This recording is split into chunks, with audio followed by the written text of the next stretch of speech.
अब हम पढ़ेंगे भूरी शैवाल के बारे में। भूरी शैवाल या जिसे क्या कहा जाता है, प्यूफाइटा। भूरी शैवाल क्यों कहते हैं? क्योंकि इसका कलर कैसा होता है? भूरा होता है। भूरा क्यों होता है? इसमें पाए जाने वाले वर्ण की लवक के कारण। तो कौन से लवक होते हैं, ये कैसी होती हैं, इन सब के बारे में अपन पढ़ेंगे। ठीक है। इसमें भी 240 वंश व 2000 प्रजातियां पाई जाती हैं। भूरी शैवाल में 240 वंश व 2000 प्रजातियां पाई जाती हैं, जिसमें बहुत सी प्रजातियां लवणीय जल में, अलवणीय जल में, ये मतलब ज्यादा विस्तृत हैं, सभी में पाई जाती है। जैसे अपने लाल शैवाल में देखा था केवल 20 अलवणीय जल में होती हैं, बाकी सब समुद्र में होती है। किंतु भूरी शैवाल में ऐसा नहीं है। इनमें बहुत सी प्रजातियां लवणीय जल में, बहुत सी अलवणीय जल में, गर्म जल में ये पाई जाती हैं। इसमें इसका आकार कैसा होता है? इसका आकार ज्यादातर सुकायवत नहीं होता। ये अधिकतर जो भूरी शैवाल है ये जड़ तना पत्ती में विभाजित दिखाई देती हैं। जैसे सर्गासम जड़ तना पत्ती में विभाजित दिखती है। वास्तविक जड़, वास्तविक तना, वास्तविक पत्ती नहीं होती, दिखने में ऐसी दिखती है, होती है, जिसका उदाहरण है सर्गासम। सर्गासम नामक जो शैवाल है वो जड़ तना और पत्ती में विभाजित सी दिखाई देती है। इसकी जो प्रजातियां हैं जड़ तना, जो ये भूरी शैवाल की कैसी कैसी दिखाई देती है, इसमें इस तरह से समुद्र में कुछ बहुत बड़ी बड़ी प्रजातियां भी पाई जाती हैं, कुछ इस तरह से दिखाई देती हैं, है ना, कुछ इस तरह से दिखाई देती हैं। फिर जो कुछ तरह से होती हैं वो जैसे कैक्टस होते हैं वास्तविक रूप में, वो कैक्टस जैसे ऐसे इस तरह से इनका ऊपरी हिस्सा फूला हुआ रहता है, इस तरह से दिखाई देती हैं। और कुछ जो शैवाल है वो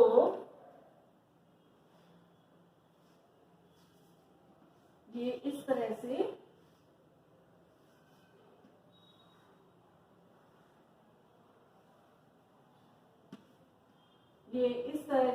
चौड़ी सी चपटी सी पत्तियों जैसी रचना इनमें दिखाई देती है। इस तरह से रचना इनकी दिखाई देती है पत्तियों जैसी। और ये इनकी लंबाई में बहुत अधिक वेरिएशन होते हैं, बहुत अधिक वेरिएशन होते हैं। ये भी कई मीटर लंबी तक भी हो सकती हैं। इसमें जैसे सर्गासम है, ये सर्गासम 50 से 60 मीटर तक लंबी होती है, समुद्र में पाई जाती है। 50 से 60 मीटर लंबी तक भूरी शैवाल, जिसका नाम सर्गासम है, ये समुद्र में पाई जाती है।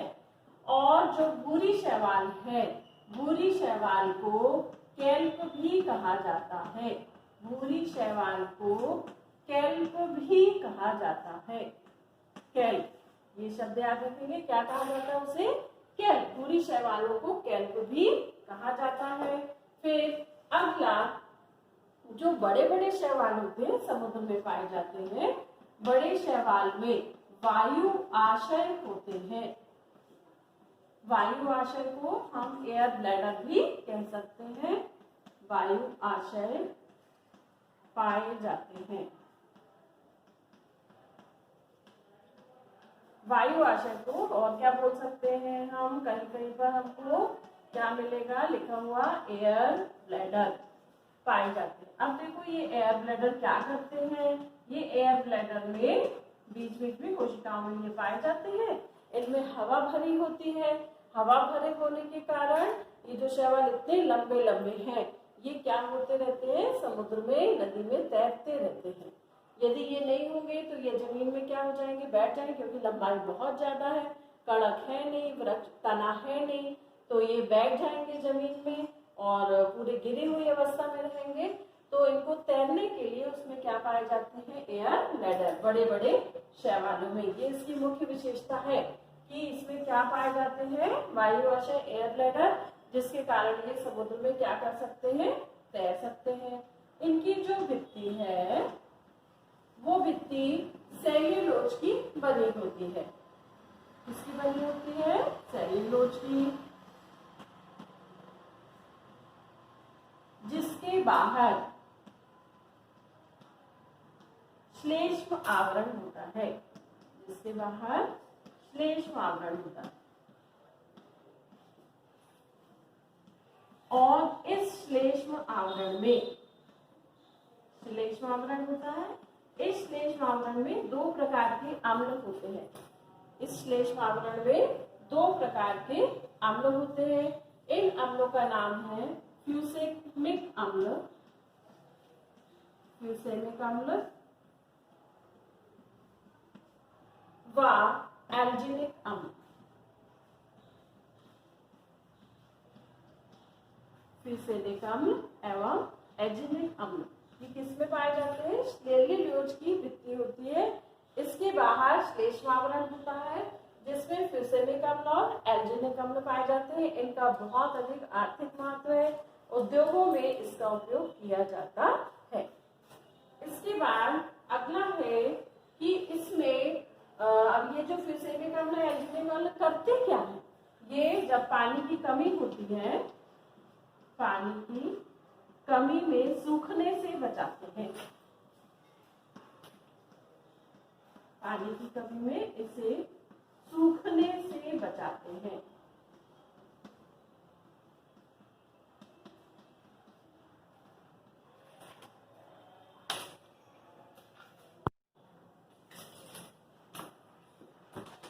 ये इसमें फ्यूसेमिक अम्ल और एल्जिनिक अम्ल पाया जाता है, जो जब पानी की कमी हो जाती है तो भूरी शैवाल को सूखने से बचाता है।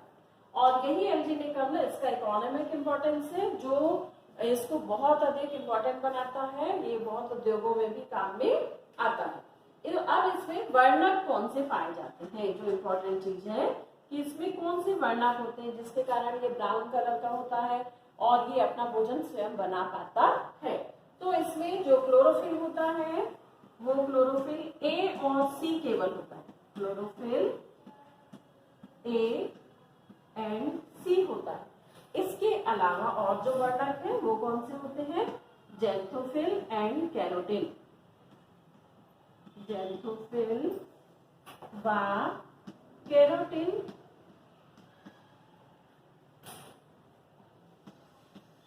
वर्णक पाए जाते हैं जो कि प्लास्टिक में होते हैं।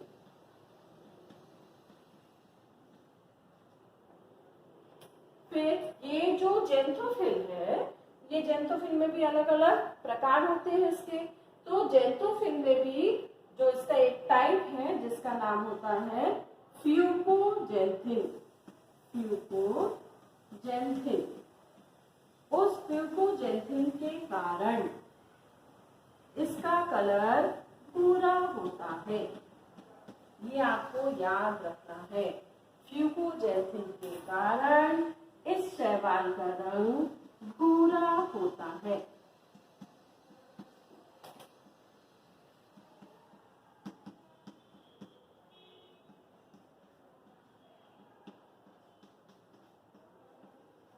फ्यूकोजेंथिन है ना, कौन कौन से वर्णक होते हैं, chlorophyll A, chlorophyll C, xanthophyll और कैरोटिन।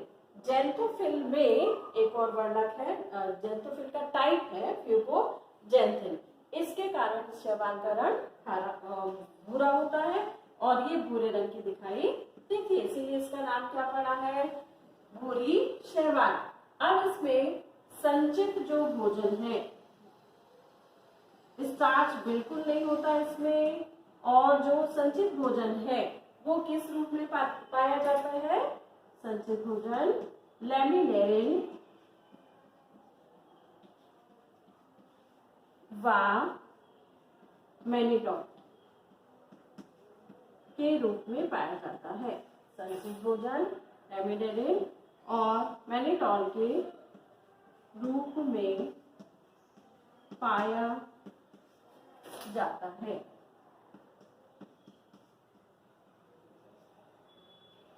ठीक, संचित भोजन लैमिनेरियम व मैनिटोल के रूप में पाया जाता है। और इसमें एक इसकी मुख्य विशेषता है, जगह नहीं है, ऊपर लिख देती हूं मैं, यहां लिख देती हूं। इसकी कोशिकाओं में सब एक पुटिका पाई जाती है। पुटिका में रिक्तिका। इसकी कोशिकाओं में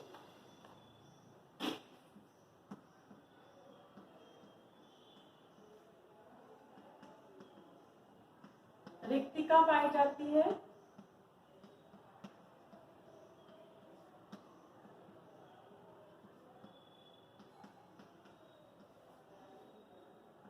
जो अपवर्तक का कार्य करती है।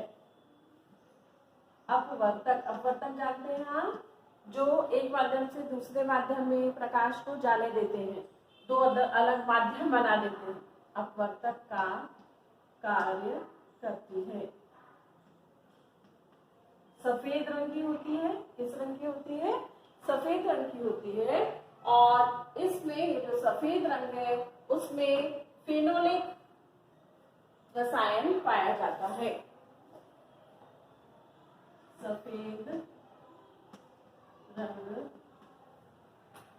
की होती है और कौन सा रसायन होता है उसमें? फेनोलिक रसायन। फेनोलिक रसायन पाया जाता है। ये इसकी मुख्य विशेषता है।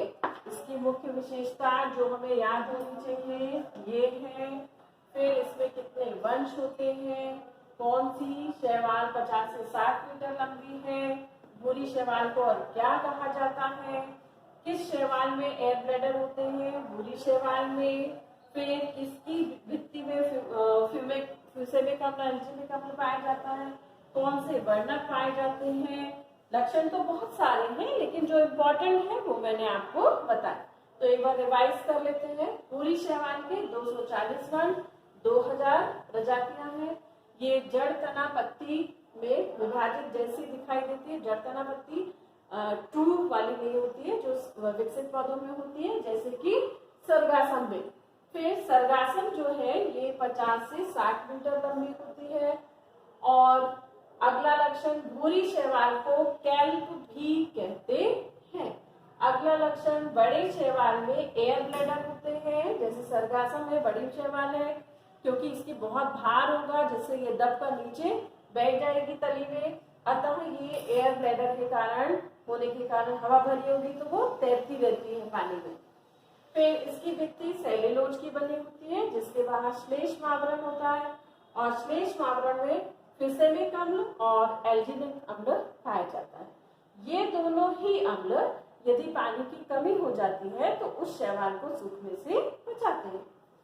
इसमें कौन कौन से वर्णक होते हैं? Chlorophyll A, chlorophyll C, xanthophyll और कैरोटिन। इसका जो पूरा रंग है वो फ्यूकोजेंथिन। फ्यूकोजेंथिन क्या है? जेंथोफिल का एक टाइप। फ्यूकोजेंथिन पाया जाता है जिसके कारण इस शैवाल का रंग भूरा होता है।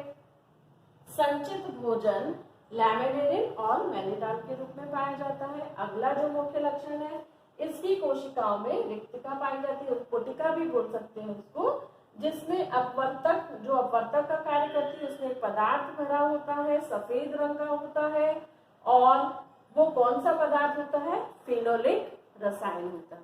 ये तो इसके मुख्य लक्षण थे। अन्य और भी लक्षण है, जैसे अब इनकी जो है ये कहाँ पाए जाते हैं? लवड़ी जल में भी होते हैं, लवड़ी जल में, समुद्र में भी, तालाब में भी, नदी में भी ये पाई जाती है। फिर ये सुकायवत होती है, कुछ एक कोश की होती है, कोई बहुकोश की होती है। ऐसे बहुत सारे अन्य लक्षण हैं।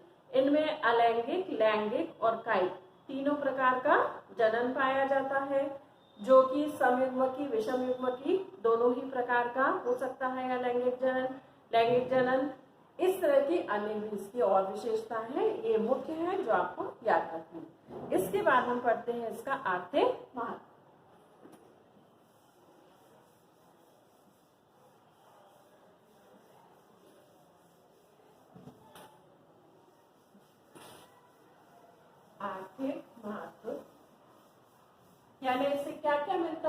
उपयोग किस तरह से होता है, चूंकि देखिए ये एक प्रकार का उत्पादक है जो सूर्य के प्रकाश से अपना भोजन बनाती है, तो ज्यादातर इसका उपयोग चारे के रूप में, भोजन के रूप में किया जाता है। इसकी जो वित्ती है, इससे प्राप्त पदार्थों का उपयोग आइसक्रीम के बड़े बड़े जो रवे हो जाते हैं, उससे आइसक्रीम का स्वरूप खराब हो जाता है, उसको रोकने के लिए किया जाता है। इससे एल्जिनिक अम्ल भी मिलता है, फिनोलिक अम्ल भी मिलता है इससे, और इससे बहुत ही महत्वपूर्ण पदार्थ जो थायराइड से संबंधित घेंगा को रोकता है, आयोडीन मिलता है। इसीलिए समुद्री नमक में, समुद्री पानी में आयोडीन पाया जाता है, क्योंकि ये शैवाल में से उसमें प्राप्त होता है। इससे इसमें बहुत अधिक मात्रा में पोटाश पाया जाता है, अतः इसका उपयोग, और पोटाश क्या है, पौधों के लिए बहुत ही लाभप्रद है, तो खाद बनाने में भी इसका उपयोग किया जाता है। चलिए देखते हैं भूरी शैवाल का आर्थिक महत्व। फियोफाइटा का आर्थिक महत्व।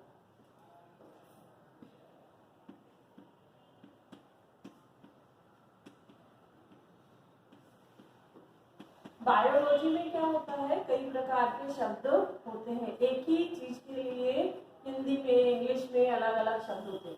फियोफाइटा को भूरी शैवाल भी कहते हैं। Economic importance of brown algae. मैं सभी प्रकार के शब्द आपके सामने बोलती भी हूँ, लिखती भी हूँ, ताकि किसी भी शब्द से यदि पूछा जाए तो आपसे बन जाए। अब इसमें एक जो शैवाल है, भूरी शैवाल, जैसे लैमिनेरिया सर्गासम, लैमिनेरिया सर्गासम, ये जो शैवाल है, इनका उपयोग किसमें किया जाता है, भोजन के रूप में किया जाता है, का उपयोग भोजन के रूप में किया जाता है।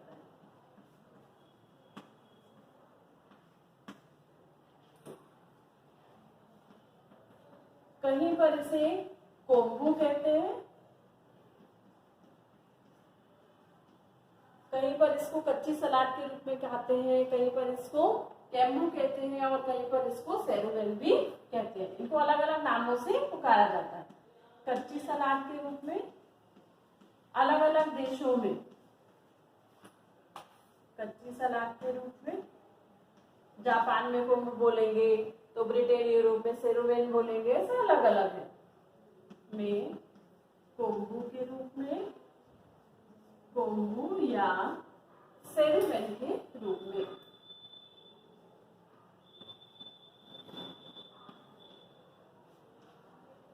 रूप में खाया जाता है मनुष्यों द्वारा।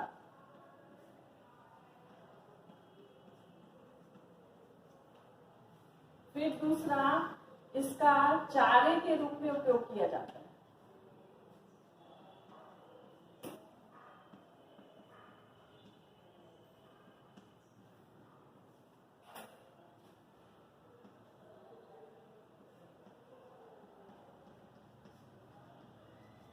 चारे के रूप में उपयोग किया जाता है। तीसरा, इससे एल्जिनिक अम्ल मिलता है।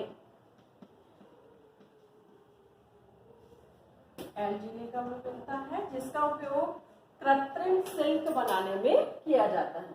कृत्रिम सिल्क बनाने में आसंजक के रूप में एल्जिनिक अम्ल मिलता है। इसका उपयोग कृत्रिम सिल्क बनाने में,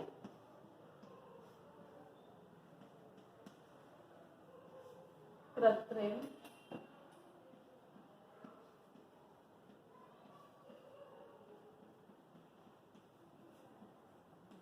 व आसंजक, आसंजक का मतलब होता है जो रवे को रवे से जोड़ दे, आसंजक बनाने में किया जाता है। चिपकाने वाला पदार्थ,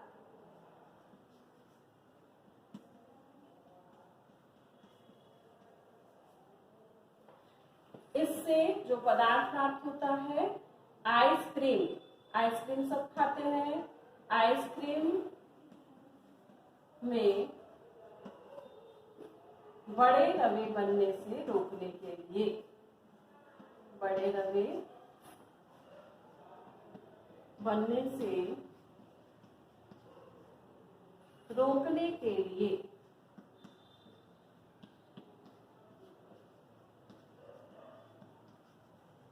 एल्जिनिक अम्ल का उपयोग किया जाता है।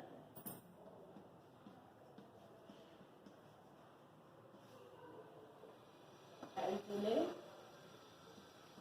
अम्ल का उपयोग किया जाता है।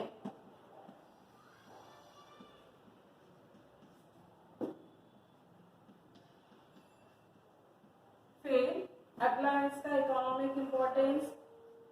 पेंट उद्योग में, पेंट जो घरों में, दरवाजों में, खिड़कियों में पेंट होता है, पेंट उद्योग में इमल्सी कारक के रूप में, इमल्सी कारक का मतलब होता है गाढ़ा करने, इमल्सी कारक के रूप में भी इस शैवाल से प्राप्त पदार्थ का उपयोग किया जाता है, इसका उपयोग किया जाता है। फिर अगला इकोनॉमिक इंपॉर्टेंस है, इससे पोटाश मिलती है, इससे पोटाश मिलती है। इसमें बहुत अधिक मात्रा में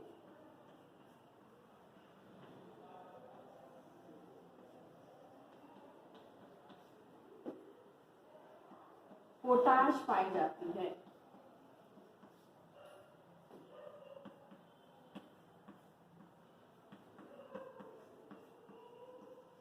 जो खाद का कार्य करती है, जो खाद का कार्य करती है, ऐसी शैवाल को निकालकर क्या किया जाता है, खेतों में डाल दिया जाता है, खाद बनाई जाती है जिसमें पोटाश बहुत अधिक मात्रा में होती है। फिर अगला इसका इकोनॉमिक इंपॉर्टेंस है, इससे बहुत ही महत्वपूर्ण पदार्थ सातवां आयोडीन प्राप्त होता है, इससे आयोडीन मिलता है।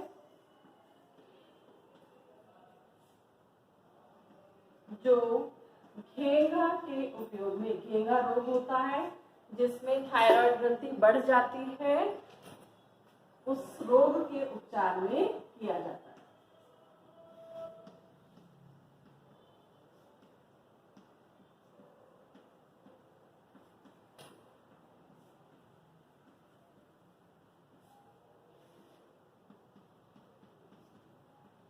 ठीक, तो ये थे इसके इकोनॉमिक इंपॉर्टेंस, जो कि ये जो आयोडीन मिलता है ये कौन सी वाली शैवाल से मिलता है, लैमिनेरिया से। किससे मिलता है, लैमिनेरिया से। लैमिनेरिया समुद्र में पाई जाती है और इसी का शरीर घुलते घुलते आयोडीन जो है समुद्र के पानी में होती है, जिससे नमक बनाया जाता है और उसमें क्या पाया जाता है, आयोडीन। ये सब कुछ थे इसके लाभ।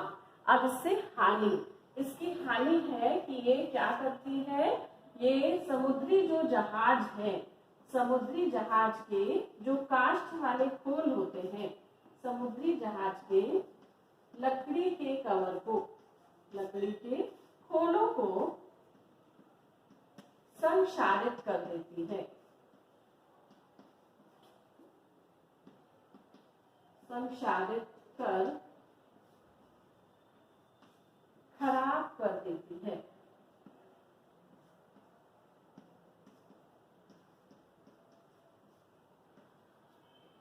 ठीक, ये है इसके इकोनॉमिक इंपॉर्टेंस। तो पहला इकोनॉमिक इंपॉर्टेंस, इसमें लैमिनेरिया, सर्गासम और भी कई प्रकार की भूरी शैवाल है, इनका उपयोग भोजन के रूप में किया जाता है, कच्ची सलाद के रूप में किया जाता है। किसी कंट्री में उसे ही कोम्बू कहा जाता है और किसी कंट्री में उसको सेगमेन कहा जाता है। कच्चा ही भोजन के रूप में खाया जाता है। इसका उपयोग चारे के रूप में पशुओं के लिए किया जाता है। इससे आपने पढ़ा अभी लक्षणों में कि इसकी भित्ति में एल्जिनिक पदार्थ अम्ल पाया जाता है। इस एल्जिनिक अम्ल का उपयोग कृत्रिम सिल्क बनाने में और आसंजन जोड़ने वाले पदार्थ बनाने में किया जाता है। आइसक्रीम में बड़े रवे बनने से रोकने के लिए एल्जेनिक अम्ल का उपयोग किया जाता है। पेंट उद्योग में इमल्सी कारक के लिए यानी गाढ़ा करने के लिए पेंट को इसका उपयोग किया जाता है। इस भूरी शैवाल में बहुत अधिक मात्रा में पोटाश पाई जाती है और पोटाश जो है पौधों का एक वृहद तत्व है जो पौधों को बहुत अधिक न्यूट्रिशन देता है, पोषण देता है। तो इस प्रकार की भूरी शैवाल को निकालकर उससे खाद बनाई जाती है और खेतों में डाला जाता है। अगला इकोनॉमिक इम्पोर्टेंस, लैमिनेरिया नामक जो भूरी शैवाल है उससे आयोडीन मिलता है और उस आयोडीन को प्राप्त करके घेंगा रोग में इस्तेमाल किया जाता है। ये एक लॉजिक भी है, आप समुद्री जो जल है उससे नमक बनाया जाता है, समुद्र में लैमिनेरिया होती है और ये आयोडीन उसमें लैमिनेरिया के सड़ने गलने से जो मृत हो जाती है उसमें घुलती जाती है और उसी से नमक जो मिलता है वो हम खाते हैं, हमारे शरीर में आयोडीन चला जाता है। आयोडीन बहुत ही कम, मतलब एक सुई को यदि हम किसी इंक में डालते और तो जितना उसमें लग जाएगा इंक उतना आयोडीन हमको डेली चाहिए होता है जो हमको नमक से प्राप्त हो जाता है। अब इसका इकोनॉमिक इम्पोर्टेंस है, ये खराब भी करती है। तो जो समुद्री जहाज होते हैं उनके लकड़ी के कवर्स को ये संचारित करती है। ठीक है, तो आज हमने क्या क्या पढ़ा? आज हमने पढ़ा लाल शैवाल के लक्षण, उसका इकोनॉमिक इम्पोर्टेंस, भूरी शैवाल और भूरी शैवाल के इकोनॉमिक इम्पोर्टेंस। ठीक, आज के प्रश्न, आप लोग प्रश्नों के उत्तर बिल्कुल नहीं दे रहे हैं। यदि आप वीडियो देख रहे हैं तो प्रश्नों के उत्तर दीजिए। आज का पहला प्रश्न है, किस शैवाल से एगार एगार नामक पदार्थ प्राप्त होता है? दूसरा, लाल शैवाल का लाल रंग किस पदार्थ के कारण है? तीसरा प्रश्न है, भूरी शैवाल का भूरा रंग किस पदार्थ के कारण होता है? अगला, किस शैवाल में पोटाश पाया जाता है? इसका क्या उपयोग है? अगला प्रश्न है, किस शैवाल में आयोडीन पाई जाती है? और अंतिम प्रश्न है, आयोडीन का उपयोग किस रोग के उपचार में किया जाता है? ठीक है, अब हम नेक्स्ट वीडियो में मिलेंगे। बच्चों, वीडियो देखते रहिए, वीडियो देखकर क्वेश्चन निकालिए, आंसर लिखिए और वीडियो को लाइक शेयर कीजिए ताकि ज़्यादा लोगों को फायदा मिले। और इसके साथ साथ कमेंट बॉक्स में इनके आंसर जरूर ही लिखिए। उसमें कमेंट में जाकर आप वहाँ पर अपने आंसर लिखिए। तो ये आपको क्या होगा, जब आप ऐसा लिखेंगे तो दिमाग में फिट होगा और ये इम्पोर्टेंट क्वेश्चन। ठीक है, ओके, बाय।